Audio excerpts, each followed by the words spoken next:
Hello and welcome back to the Abundantly Rooted Collective. I'm Hannah, I'm your life coach, and I'm also a military spouse who loves investing in the lives of other military spouses.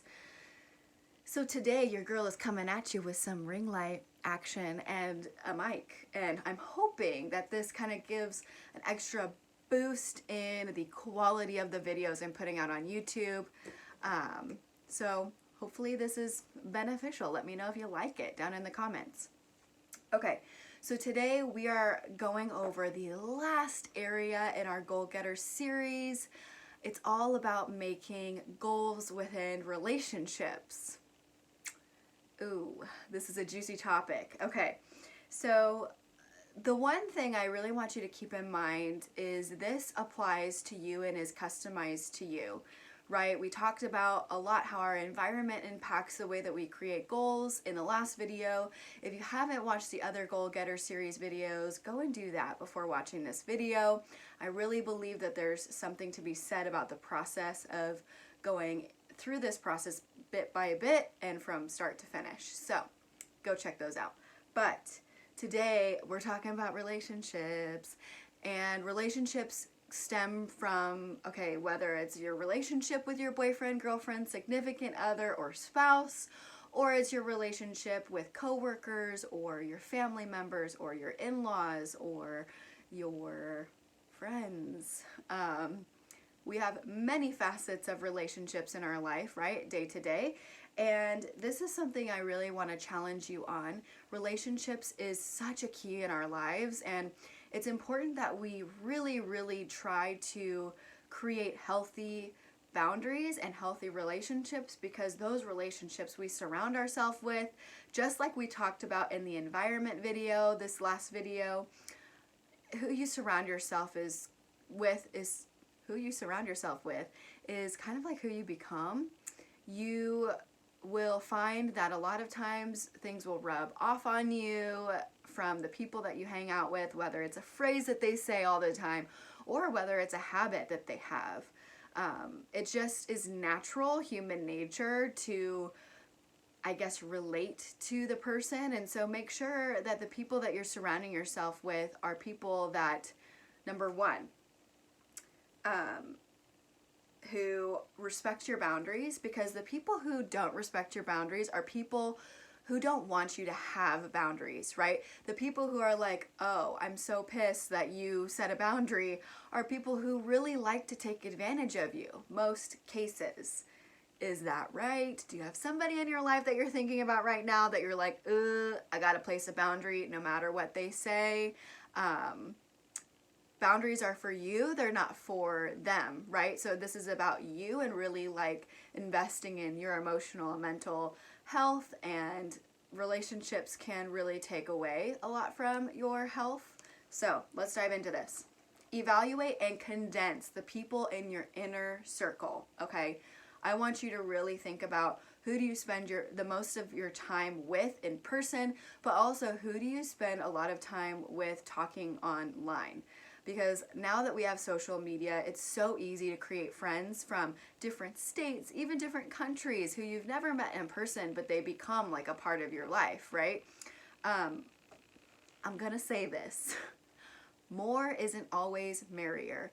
If your goal in life is to be best friends with every single person on the earth, let me tell you, that is exhausting, and more is not always merrier. You have the opportunity to really evaluate who it is in your life and who you want to spend your time with.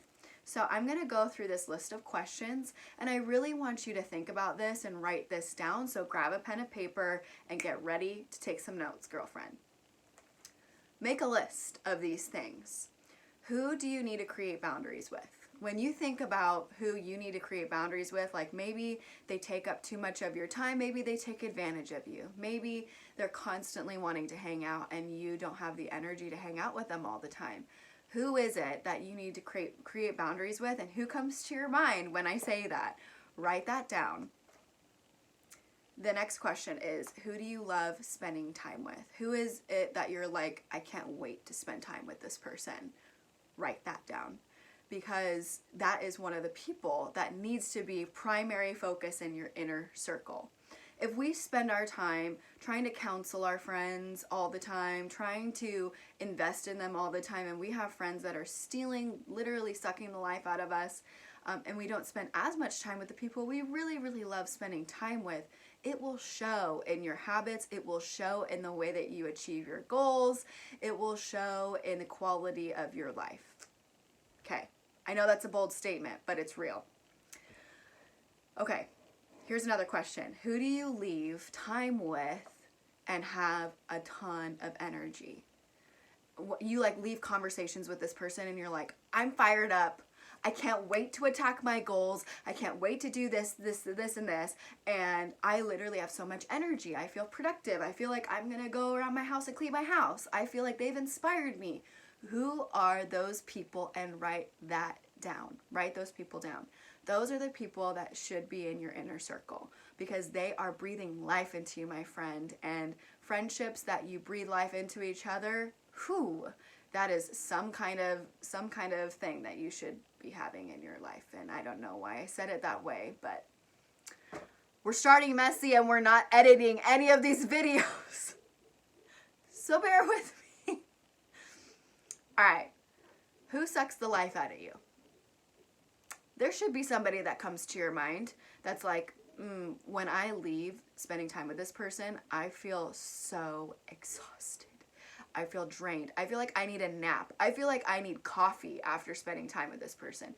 Who is it that drains your energy? Write that down. And it's not, let me just be really clear. It's not that the people that suck the life out of you need to be like exiled out of your life. That's not my intention in speaking about this, right?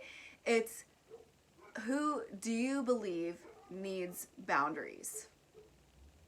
I'm sorry, somebody is here and my dogs are barking. So if you can hear that in the background, I apologize. Let me rephrase that.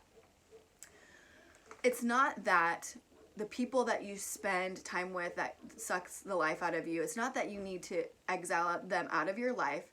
The point in me kind of bringing awareness to this is those are the people that you need to create some boundaries with. Those are the people that you need to make sure you have really invested in yourself. You've done your morning routine. You have done a ton of self-care before and after you spend time with them. It takes strategic planning. Like, okay, today I have a super jam-packed day. If I get on the phone with this person, I'm going to be exhausted. So I'm going to choose a different day to spend time talking to this person on the phone or hanging out with them in person, whatever it is. Make sure that the people that really suck your energy, those are the people that you create boundaries with, okay? All right. This question is hard.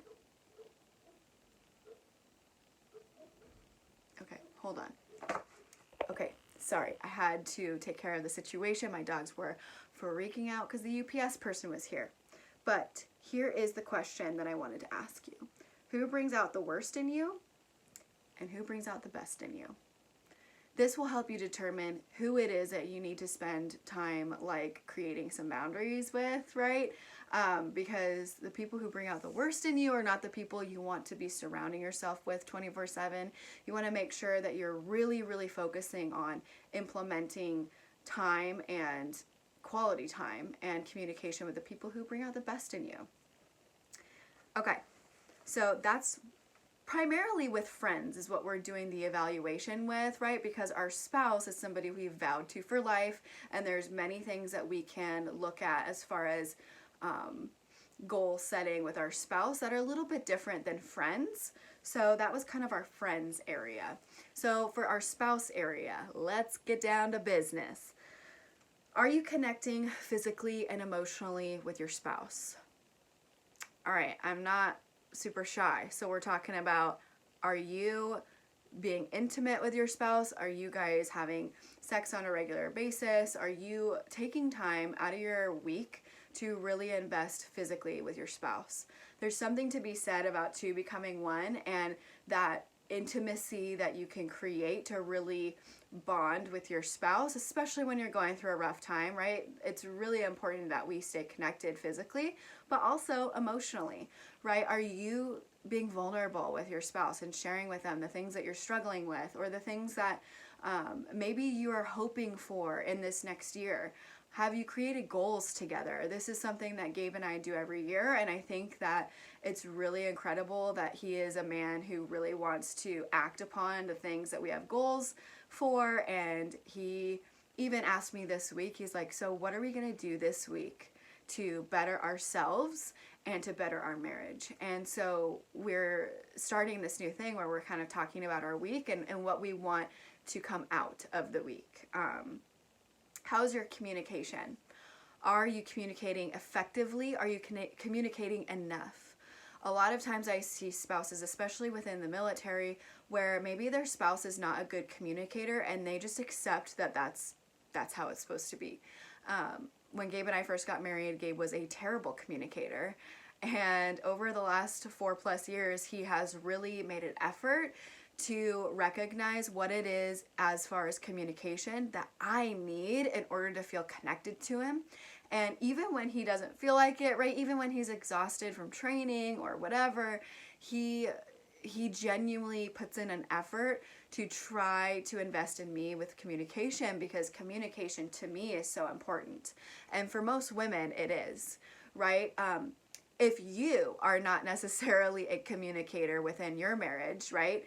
Maybe you think that you got it all figured out and you're all good to go alone as a military spouse. Let me tell you this, and I'm going to be really frank with you because I love you and I don't want you to miss out on the beauty that is communication with your spouse.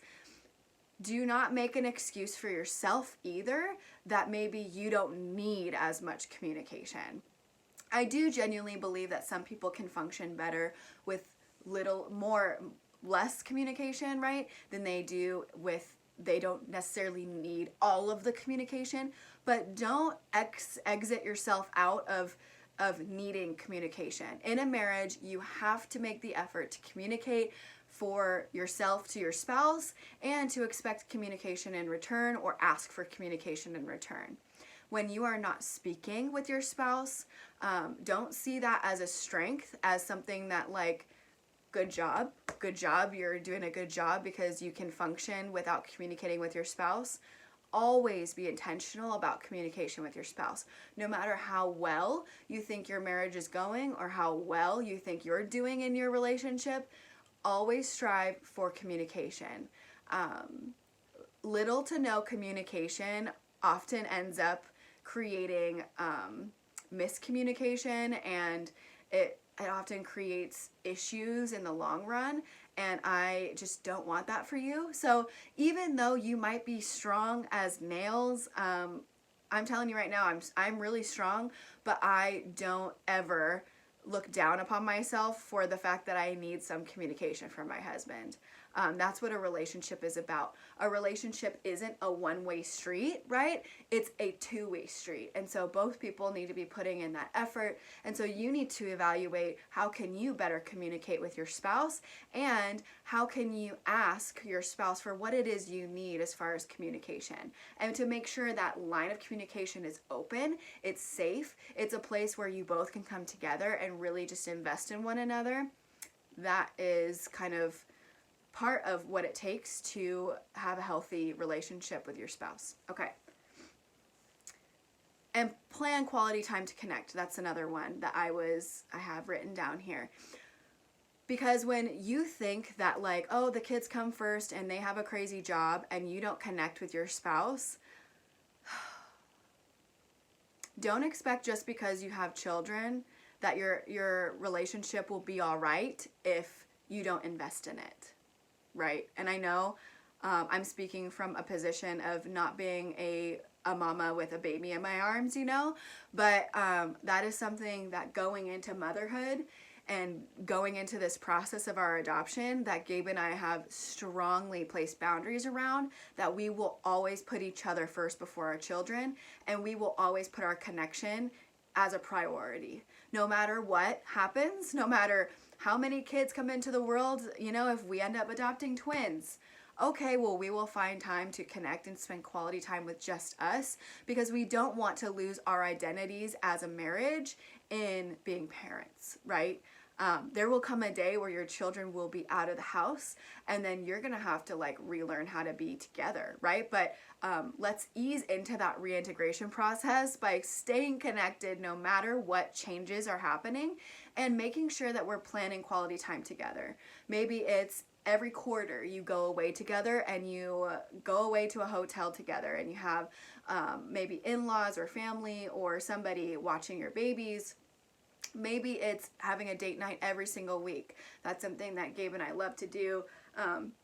Our dates aren't extravagant. Sometimes our dates include doing errands and spending time just relaxing at home, and that's something that we really enjoy, especially during maybe higher intensity training seasons for him. So plan quality time to connect emotionally, physically, and verbally, my friends. It is important.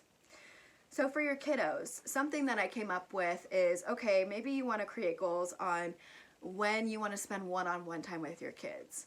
So maybe you have multiple children, and maybe you only have one child, but no matter what, as a parent, and this is something that I really want to instill in my motherhood as that's fastly approaching, I want to make sure I spend one-on-one time with my kids. It's easy to get lost in having multiple children and not really getting that one-on-one time that maybe they really, really desperately need from you in their developmental years. So maybe spend a little time thinking through, how can I spend one-on-one time with my kids, and how can I make it work for my schedule? And also, maybe there are things that you've done in the past year that maybe disciplinary wise you want to change. What disciplines do you want to instill into your children? Do you want to help teach them how to clean up their room better, keep their room organized? What do you want to do to help develop the habits and the disciplines in your children that are going to prepare them for the real world, right? And obviously age conscious when you're thinking about that. Okay, and the next one is family. We have our personal family and we have our in-laws. Maybe you haven't been able to connect as much with your in-laws, and you really want to make it a point to check in with them every week and just ask them how they're doing and see how you can pray for them or whatever the case is, and create goals surrounding that. Like how do you want to invest in your in-laws? How do you want to invest in your extended family? What is a way that you can intentionally create goals around that? And for work, what is it that you feel like in your work relationships like you need to work on? Maybe there's somebody at work who really grinds your gears, and maybe you need to create boundaries with them. Or maybe it's, spending more time with the people that you work with, maybe outside of work, so you can get to know them in not a work setting.